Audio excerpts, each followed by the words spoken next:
Welcome to the show. Welcome to Uncle Bill. Where's Kyle? Kyle, where'd you go? Kyle, where's Kyle? So it gives me Uncle Bill and the Twin, part 2. Part 2. Hey, hi you're here there. with Hi Kevin there. Hi Dudley there. and the bunch. Kyle, how are you Hey. doing? How are you? I'm good. Everything well? No, Everything's okay. And another day. Another day, another day, another dollar. Man, you know what? Let's talk about Derrick Rose. I mean, I happened to listen to a Chicago radio station today. All they were talking about was Derrick Rose's knee. Derrick Rose, he injured his ACL last year, the same time Shumpert did it when he's been back for about 2 months. And, he's been cleared by the medical staff, and he says he can't play. And he's been practicing with the team for over 2 months now. Right, and then I guess some people say, and during warm-ups, they're like doing whirly bird ducks. And that he should definitely not be doing. Let's get to your point in a second. And he's practiced with the team. There's been no reported setbacks. They haven't had to shut him down like he's practicing, right. And he's not playing. So what do you guys make of that? Well, I understand the fans, and as a Knicks fan and a diehard Cowboys fan as well, you live and die for your team. They think that they're sacrificing there's crazy fans out there. They think they're sacrificing everything they have for the team. They bleed, they blood, sweat, and tears for the team. Why is Derrick Rose not doing it? Is the thought. But if you're a player, that's his livelihood. And the one thing Derrick Rose does have going for him is he's been paid, so maybe he can live or die for the team. But at the same time, he's got to come back when he thinks he's healthy. Right. Yeah. I mean, I agree. I don't have a problem with Derrick Rose not playing this season because he needs to protect his body first. But I just wish that he would, come out and say, okay, I'm not playing for the rest of the season. Because, he was asked by a reporter and he goes, it's still up in the air. And it's just not fair to his teammates. I mean, they beat the Nets, a more talented team. They outworked them. They won game 1 against Miami. They should be getting the attention.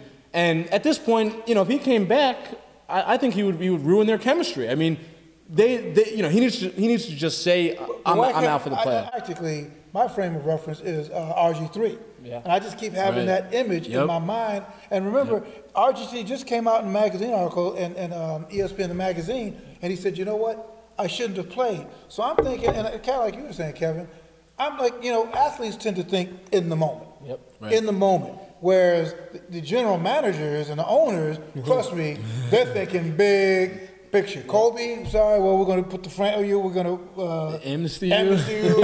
What? I'm Kobe Bryant. Yeah, but you're hurt Kobe Bryant. So you're damaged goods now. Yeah, you're damaged It goods. doesn't matter you won 5 rings for us. Right. You're damaged goods now. And so what can we do with you? And so I think that if you're Derrick Rose, and here it is, this is April. I mean, this is May. May. And he said, I'm going to get all hyped up and all that, go back. And what happens if something happens? Heaven forbid. You know the way he plays. Right. He's an acrobat. Yep. He's He an jumps acrobat. a lot, uses his athleticism when he gets to the rim.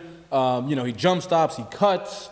Yeah, and the funny thing about that is that, if he came back and re-injured himself, the fans and the critics that are criticizing him now will be right on him again. You dummy. You're a fool for coming back. It's a lose-lose situation. I was very happy that Joakim Noah came out and defended Derrick Rose and said, listen, if you haven't played in the NBA, torn your ACL, been the franchise player for a team before, then you need to shut up because you don't know what you're talking about. Plus the fact is more shots for me. I've been able to. Well, it's been Joakim Noah's kind of coming out party. I mean, in Game 7, he had like 24 points, 15 rebounds. Too bad they can't play. The Nets all the time. The pathetic Nets, well, who have no heart. Bulls turned around. It really stunned me. They go into Miami and just beat them like a drum. Beat Miami without Deng, without Heinrich, obviously without Rose. Nate Robinson, who was brought in as a third-string point guard, is now the best player in the series. NBA. Derrick Rose, he should think about coming back so he doesn't lose his job to Nate Robinson. That's right. Here's LeBron James, who wins his 4th MVP. Almost unanimous. Almost, except for the one vote. And it went to Melo. That's right. I don't know why we're killing him. I mean, it's his vote. Right. That's his. Because people think it's a bad vote. That's why they're killing him. Well, yeah, but I mean, a lot of people were saying that he did it for attention. when he didn't know that. Like he even said, I thought Durant was going to get some votes. I thought Carmelo was going to get some votes. I thought Chris Paul was going to get some votes. He did not do it for attention. I don't believe that for a second. Typical, and even the guy. So listen. In the couple minutes we have, last time we talked a lot about Jason Collins coming out and all that. There was a punter. I mean, this is so funny. Everybody's hip hip hooray and all that. Yeah. Now reality is setting in. The punter from the Minnesota Vikings, yeah, right? Seeing the backlash. He's a big time supporter, one of the big supporters of LBGT, and he got fired, and he says it's because of his support. And just another Kenneth Fareed also.